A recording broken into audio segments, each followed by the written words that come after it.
بسم الله الرحمن الرحيم.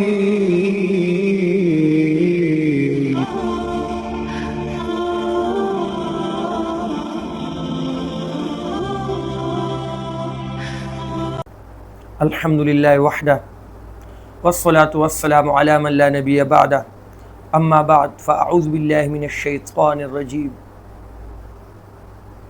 وعاشرهن بالمعروف وعن أبي هريرة رضي الله تعالى عنه قال قال رسول الله صلى الله عليه وآله وسلم استوصوا بالنساء خيرا فإن المرأة خلقت من ضلع وإن أعوج ما في الضلع أعلاه فإن ذهبت تقيمه كسرته وإن تركته لم يزل أعوجا فاستوصوا بالنساء.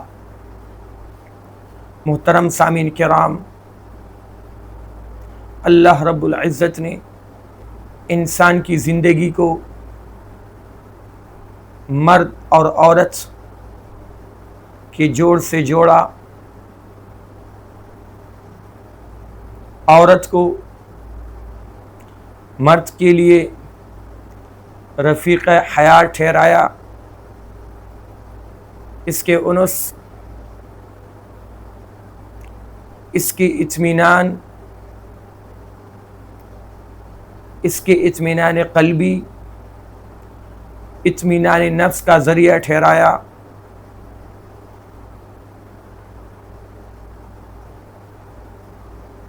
عورت کا معاشرہ میں کتنا مقام ہے، اور اسی طرح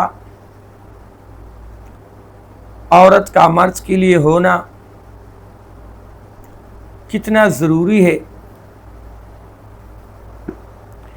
اس کا اندازہ آپ اس سے لگا لیں کہ اللہ رب العزت نے جب آدم علیہ السلام کو کھنکھناتی ہوئی مٹی سے وجود بخشا اور انہیں جنت میں ٹھہرایا، جہاں ہر قسم کی نعمتیں ہیں، محلات سونے چاندی یاقوت موتی کے وہاں، میووں سے لدے باغات وہاں، دودھ، شہد، شراب، خالص پانی کی بہتی ہوئی نہریں وہاں،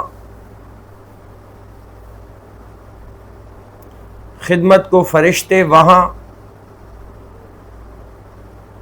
اللہ کی رضا وہاں، قسم قسم غذائیں وہاں. لیکن اس کے باوجود بھی آدم علیہ السلام کو تنہائی محسوس ہوئی، لہذا ان کی تنہائی کو ختم کرنے کے لیے، انہیں رفیق حیات دینے کے لیے اللہ رب العزت نے عورت کی تخلیق کی. جہاں تک انسانوں کے بڑھنے کا معاملہ ہے کہ دنیا میں انسان پیدا ہوں، ان کی تعداد بڑھے، تو جیسے اللہ رب العزت نے آدم علیہ السلام کی پسلی سے حوا علیہ السلام کو وجود بخشا، تخلیق کی، تو اسی طرح مستقل طور پر بھی اللہ رب العزت یہ طریقہ رائج کر سکتے تھے. جیسے اس وقت آدم علیہ السلام کی پسلی سے حوا علیہ السلام کو وجود بخشا، تو اللہ رب العزت ایسا بھی کر سکتے تھے کہ ان کی پسلی سے مرد ہی مرد پیدا ہوتے اور یہ سلسلہ جاری رہتا اور عورت کی ضرورت، عورت کے تخلیق کی ضرورت پیش نہ آتی کہ اے مرد و عورت، میں نے تمہارے بیچ مودت کو اور رحمت کو پیدا کیا کہ جوانی میں تم جوانی کی وجہ سے ایک دوسرے سے محبت کرو گے، اور بڑھاپے میں جب شہوت ختم ہو جائے گی تو ایک دوسرے کے ساتھ رحمت کا، رحم و کرم کا معاملہ کرو گے۔ لہذا اللہ کے اس ارشاد سے ظاہر ہوا کہ عورت کو مرد کی محبت کے لیے پیدا کیا گیا ہے، نہ کہ اس لیے پیدا کیا گیا ہے کہ وہ بس ایک جنسی خواہش کا ذریعہ ہے یا صرف بچے دینے کی ایک مشین ہے، ایک کارخانہ ہے۔ نہیں، عورت مرد کے زندگی بھر کا ساتھی ہے، دوست ہے، ایک مخلص خادمہ ہے، لیکن اس کی بھی حدود ہیں۔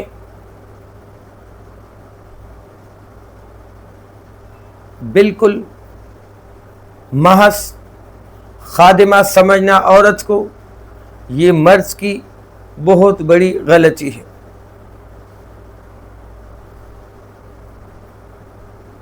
میرے محترم بزرگوں اور دوستوں، جس طرح ہمیں عزت پیاری ہے، ہمارے اندر نفس ہے، ہمیں دکھ اور سکھ کا احساس ہوتا ہے، یہی چیزیں عورت کے اندر بھی ہیں کہ انہیں دکھ اور سکھ کا احساس ہوتا ہے، ان کے اندر نفس ہے، انہیں بھی عزت اچھی معلوم ہوتی ہے کہ اسے عزت دی جائے۔ لیکن افسوس کہ بعض مرد عورت کو، بعض شوہر بیوی کو بیوی کے حقوق نہیں دیتے، اس کو اس نظر سے نہیں دیکھتے جس نظر سے اس کو دیکھنا چاہیے۔ یہ ان مردوں کی بہت ہی بڑی غلطی ہے، سراسر ظلم ہے، جہالت ہے، حماقت ہے۔ دیکھو، آپ دن بھر کماتے ہو، اس لیے آپ بیوی پر رو ڈالتے ہو کہ میں دن بھر کماتا ہوں، تیرے لیے کما کے لاتا ہوں، تو یہ بھی تو سوچو کہ وہ گھر کو سنبھالتی ہے، تیرے بچوں کو سنبھالتی ہے، تیرے جنسی خواہش کو پورا کرتی ہے، تیری خدمت کرتی ہے۔ تو بڑا طاقتور ہے، تو بڑا کماتا ہے، لیکن جب بیوی تجھ سے الگ ہو جائے، تو مجرد رہ جائے، تو تنہا رہ جائے، پھر تو اپنی اوقات دیکھ، اپنی حیثیت دیکھ۔ تو جنسی خواہش پوری نہیں کر سکے گا، تو کسی کو پانی لانے کا نہیں کہہ سکے گا، کھانا سامنے رکھنے کا نہیں کہہ سکے گا۔ خادم نوکر تو آج ایک، کل دوسرا، تیرا کوئی مخلص دوست نہیں ہوگا۔ بیوی کے شکل میں بچے تیرے نہیں ہوں گے، اس لیے کہ تو مجرد ہے، تو غیر شادی شدہ ہے۔ بڑا اسی وقت بڑا ہوتا ہے جب بڑے کے ماتحت چھوٹے ہوں، جب چھوٹے نہ ہوں تو بڑا بڑا نہیں رہ سکتا، اور بڑے پر لازم ہے کہ وہ چھوٹوں کا کمزوروں کا، ضعیف العقل کا خیال رکھے، یہ اس کے بڑے ہونے کا تقاضا ہے۔ عورت کے طاقت کے کمی کی وجہ سے اسے کمزور نہ سمجھا جائے، اس لیے کہ تو اسی وقت تک طاقتور ہے جب تک تیرے ماتحت کمزور ہے۔ جب تیرے مد مقابل ویسا ہی طاقتور ہوگا جیسے تو ہے تو تیرا طاقتور ہونا کل عدم ہو جائے گا، تیرے طاقتور ہونے کا مقام باقی نہیں رہے گا۔ محترم سامعین کرام، یہ دنیا بہتر بنتی ہے، یہ زندگی بہتر بنتی ہے اس سے کہ تیرے بیٹے ہوں، تیری بیٹیاں ہوں، تیرے داماد ہوں، تیرے بہو ہوں، تیرے پوتے اور پوتیاں ہوں، تیرے نواسے اور نواسیاں ہوں۔ اور یہ اسی صورت میں ہوتا ہے کہ جب تو شادی شدہ ہو اور تیری بیوی ہو۔ تو گھر کا سربراہ، گھر کا بڑا اسی وقت کہلائے گا جب تیرا کنبہ ہو، اور تیرا کنبہ بنے گا عورت سے۔ لہذا عورت کے فطری کمزوری کو، فطری نظام جو اللہ نے اس کے لیے تخلیق کیا ہے، اس کی وجہ سے اسے کم نظر سے قطعاً نہ دیکھا جائے۔ آج اگر تو مرد ہے، تو طاقتور ہے، تو شوہر ہے، تو یاد رکھ تو کسی عورت کے پیٹ میں نطفہ کی شکل میں آیا ہے، پھر جمے ہوئے خون کی شکل میں تبدیل ہوا ہے، پھر گوشت کے لوتھڑے میں تبدیل ہوا ہے، پھر ہڈیوں میں تبدیل ہوا ہے، پھر ہڈیوں پہ گوشت چڑھایا گیا ہے، پھر تو نے نشو و نما پائی ہے، اور پھر تو اس دنیا میں آیا ہے۔ تجھے کسی عورت نے 2 سال تک دودھ پلایا ہے، تیرا پاخانہ پیشاب دھویا ہے، تیرے لاڈ کو برداشت کیا ہے، تیری خدمت کی ہے، یہاں تک کہ تو شادی شدہ ہو جائے۔ یہ اتنا عرصہ تیری یہ اتنی خدمت کس نے کی؟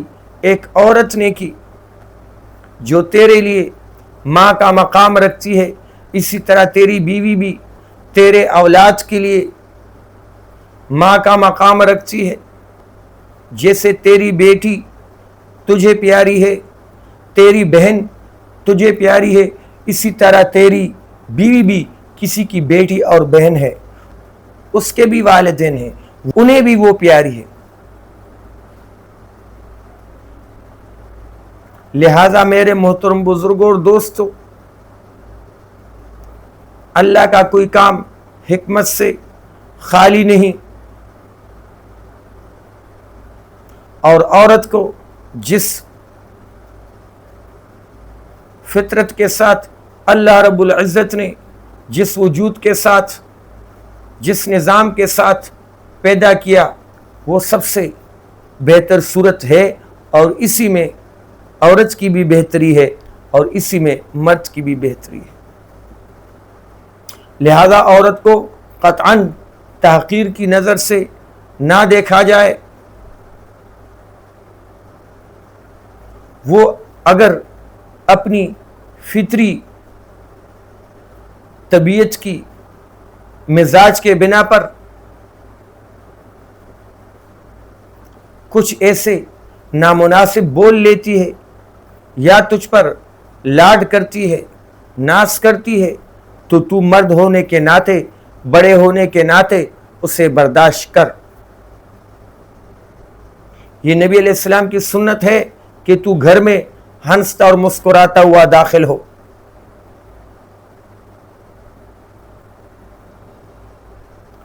حضرت عائشہ رضی اللہ تعالی عنہا فرماتی ہیں کہ نبی کریم صلی اللہ علیہ وسلم نے فرمایا کہ تم میں سے بہتر مرد وہ ہیں جن کا رویہ، جن کے اخلاق اپنے بیویوں کے ساتھ بہتر ہو۔ نبی کریم صلی اللہ علیہ وسلم بکریوں کا دودھ دھویا کرتے تھے، آٹا گوندا کرتے تھے، اپنے کپڑوں میں خود پیوند لگایا کرتے تھے، اپنے جوتوں کو سیا کرتے تھے۔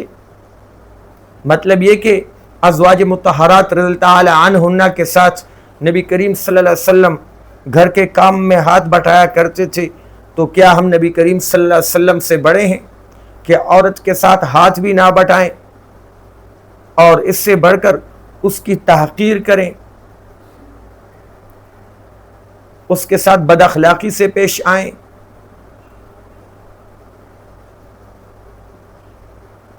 اور جب وہ ہمارے بد اخلاقی کی وجہ سے ہم سے روٹھ جائے یا ہم طیش میں آ کر اسے طلاق دے لیں اور پھر کل کسی اور عورت کے نکاح کے چکر میں رہیں، تو اب اگر اس صورت میں غلطی عورت کی تھی، تو نے اس کو طلاق دی، تو یہ بات تو سمجھ میں آتی ہے۔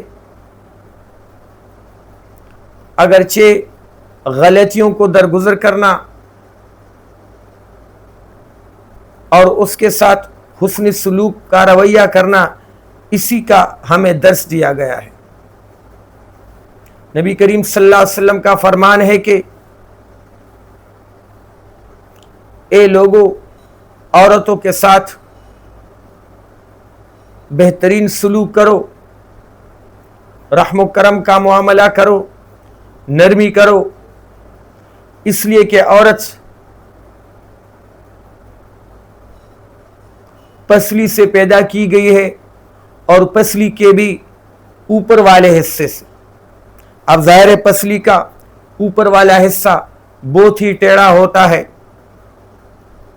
فرمایا اگر تم پسلی کو سیدھا کرنا چاہو تو پسلی سیدھی نہیں ہوگی بلکہ ٹوٹ جائے گی۔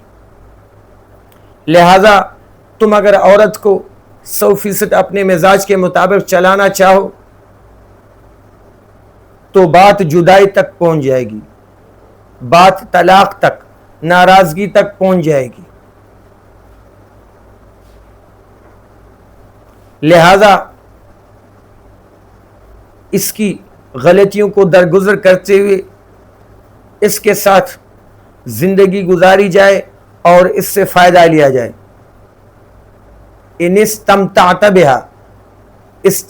بها وفیہا عوج، نبی علیہ السلام فرماتے ہیں کہ اگر تو عورت سے فائدہ لینا چاہے تو تو عورت سے اسی صورت میں فائدہ لے گا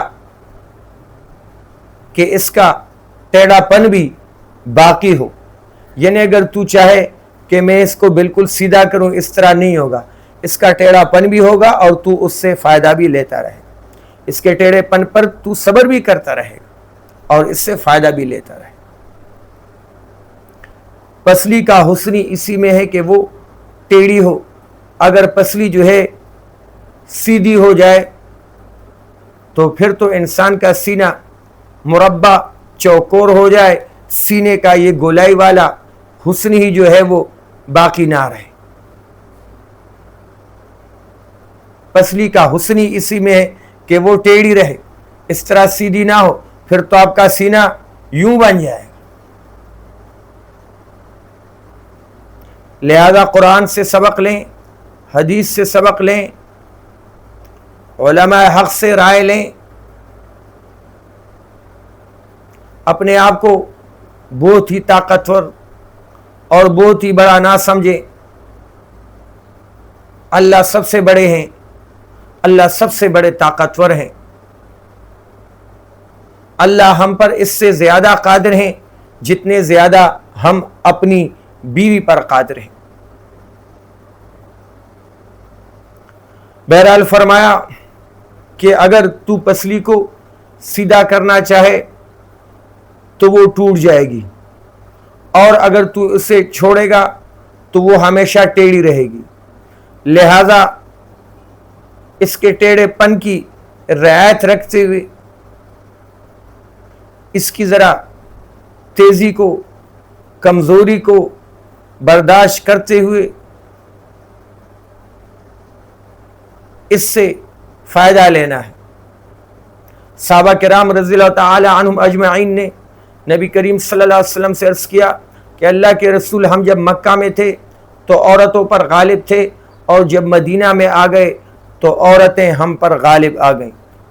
نبی کریم صلی اللہ علیہ وسلم نے فرمایا کہ مکار کمینہ بندہ یہ عورتوں پر غالب ہوتا ہے، اور کریم بندہ اس پر عورتیں غالب ہوتی ہیں۔ نبی کریم صلی اللہ علیہ وسلم کے ساتھ ازواج مطہرات بلند آواز سے باتیں کیا کرتی تھیں، لیکن نبی علیہ السلام انہیں نہیں ٹوکتے تھے، اور باقاعدہ عصر کے بعد کا وقت ان کے ساتھ گفتگو کو اور ہم مجلس ہونے کو دیا کرتے تھے۔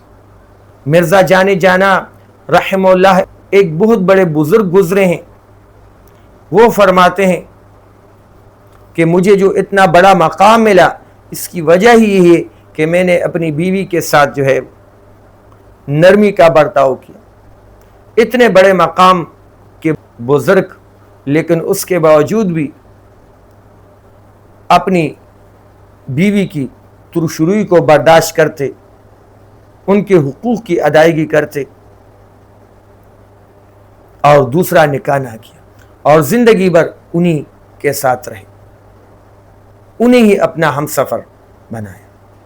لہٰذا میرے محترم بزرگوں اور دوستوں، ان قریب ایک دن ایسا آنے والا ہے کہ جہاں ہمیں ایک ذرے ذرے کا حساب دینا ہے۔ ہم نے عورت کے ساتھ جو بھی زیادتی کی ہوگی اپنی بیوی کے ساتھ اس کا حساب دینا ہوگا۔ لہٰذا عقل سے کام لیں، ہوش سے کام لیں، قرآن حدیث سے رہنمائی لیں، اور اپنی بیویوں کے ساتھ حسن سلوک کا برتاؤ کریں۔ وآخر دعوانا الحمدللہ رب العالمین۔